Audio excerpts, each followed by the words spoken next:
semua, salam sejahtera Malaysia. Hai semua, salam sejahtera Malaysia. Hai semua, salam sejahtera Malaysia. Hai semua, salam sejahtera Malaysia.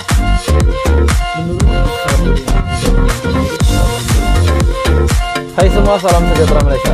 Tuan dan Bapak semua. Salam sejahtera Malaysia. Satu lagi kenyataan daripada Perdana Menteri Datuk Seri Anwar Ibrahim. Perdana Menteri berkata, RM 10 bilion boleh diselamatkan dari kebocoran perolehan kerajaan, kata Anwar. Dari manakah RM 10 bilion ini? Sudah pasti daripada kerajaan yang memimpin yang mentadbir sebelum ini. Kenyataan daripada Perdana Menteri, RM 10 bilion boleh diselamatkan. RM 10 bilion bukan jumlah yang sedikit. Menurut Perdana Menteri, beliau berkata negara boleh melakukan penjimatan sehingga RM 10 bilion daripada kebocoran yang berlaku dalam sistem perolehan kerajaan. Anwar yang juga Menteri Kewangan berkata, telah mendedahkan bahawa kebocoran boleh dihentikan sekiranya amalan rasuah dibanteras di semua peringkat, termasuk mengubah cara lama, yaitu tanpa campur tangan politik ataupun kepentingan peniaga besar dalam perolehan kerajaan. Menurut Perdana Menteri, kita mengalami kebocoran yang tinggi. Belum pun 2 bulan beliau berada di Kementerian Kewangan, beliau sudah mengenal pasti RM 3 bilion hingga RM 4 bilion yang boleh diselamatkan. Itu adalah kenyataan daripada Datuk Seri Anwar Ibrahim ketika beliau berucap pada Majlis Dialog Belanjawan 2023 bertema Membangun Malaysia Madani di sini pada tarikh yang terbabit. Turut hadir ialah 2 timbalan Menteri Kewangan, Datuk Seri Ahmad Maslan dan juga Steven Sim Chi Kiong, Ketua Setiausaha Negara, Tan Sri Muhammad Zuki Ali, dan Timbalan Ketua Setiausaha Perbendaharaan, Datuk Johan Mahmud Merikan. Dalam pada itu, Perdana Menteri berkata, daripada pengalamannya, ketirisan dapat dikurangkan sekiranya hal-hal perolehan diserahkan kepada pihak yang berupaya dalam isu seperti banjir atau pembelian senjata. Jadi tuan-tuan dan bapak semua, adakah ini berkaitan dengan kementerian-kementerian yang terlibat berkenaan dengan isu banjir dan juga pembelian senjata itu pada kerajaan yang lama. Dalam pada itu, Datuk Seri Anwar Ibrahim juga pernah membuat kenyataan bahwa terdapat kecurangan yang keterlaluan yang berlaku di dalam Kementerian Kewangan. Adakah ini boleh dikaitkan dengan RM 10 bilion yang sebenarnya boleh diselamatkan menurut Perdana Menteri?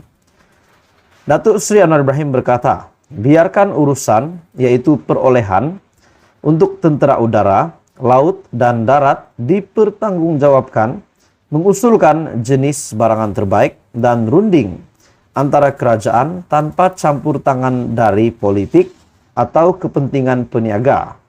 Sementara itu, Perdana Menteri berkata, pendekatan dalam bajet 2023 seharusnya adalah untuk memulihkan keyakinan pelabur domestik dan luar negara serta mempercepatkan kelulusan pelaburan.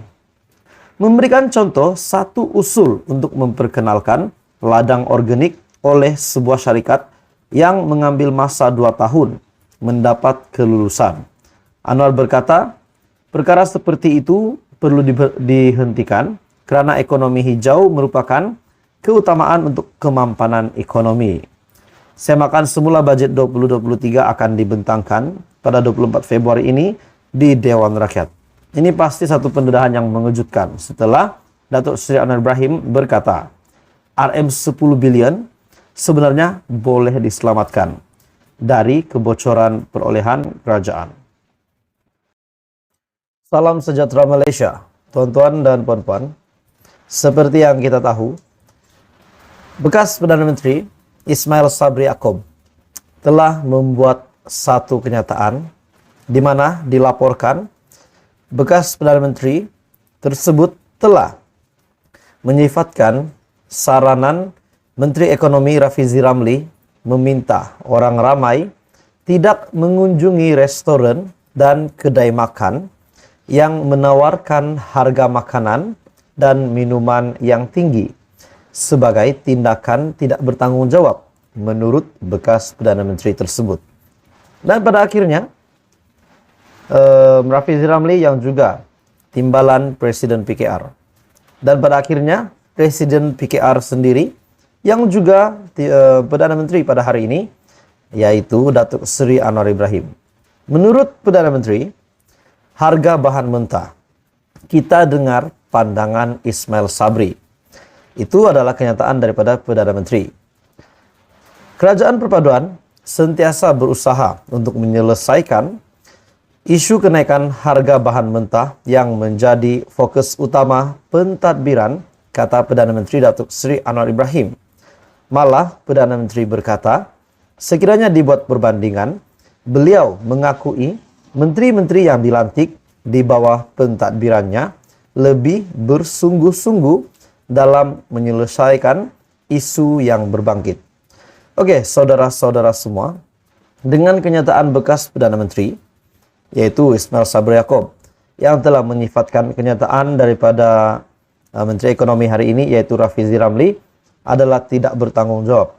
Dan pada akhirnya, Anwar Ibrahim sebagai Perdana Menteri telah membuat kenyataan bahwa mendengar keputusan ataupun saranan Ismail Sabri Yaakob. Perdana Menteri berkata, pihaknya terbuka terhadap sebarang cadangan atau komen yang menjurus kepada penambahbaikan termasuk daripada bekas Perdana Menteri Datuk Seri Ismail Sabri Yaakob. Menurut Anwar Ibrahim, katanya, tak apa, kita dengarlah pandangan dia. Tetapi penumpuan kita itu, sebagaimana kita tahu, bagi memastikan production ataupun pengeluaran itu cukup. Kita juga memberi dukungan kepada pengeluar dalaman mengenai telur, ayam, sayuran. Itu semua adalah perkara yang diberikan tumpuan. Saya sekiranya dibuat perbandingan dalam tempo sebulan setengah. Menteri berkenaan, kementerian yang terlibat, yang bekerja, kalau saya bandingkan, saya boleh akui yang dilakukannya sekarang lebih bersungguh-sungguh. Dalam pada itu, tuan-tuan dan puan semua, menurut Perdana Menteri, pelabur-pelabur luar negara juga, begitu dalam masa yang singkat Anwar Ibrahim menjadi Perdana Menteri, pelabur-pelabur dari luar negara agak memberangsangkan. Jadi kenyataan daripada bekas Perdana Menteri Ismail Sabri Yaakob yang menyifatkan cadangan daripada Menteri Ekonomi hari ini, yaitu Rafizi Ramli, adalah tidak bertanggung jawab. Dan pada akhirnya Perdana Menteri Datuk Seri Anwar Ibrahim sendiri yang telah membuat kenyataan bahwa kita mendengar pendapat daripada, kita mendengar pandangan Ismail Sabri, kata Perdana Menteri. Apa komen Anda, tuan-tuan dan puan-puan semua? Adakah Ismail Sabri Yaakob yang membuat kenyataan ini mempunyai satu unsur pribadi, ataupun mungkin memang dengan ketulusan untuk menyokong kerajaan perpaduan hari ini? Apa komen Anda? Teruskan bersama di dalam channel ini untuk perkembangan politik yang lain.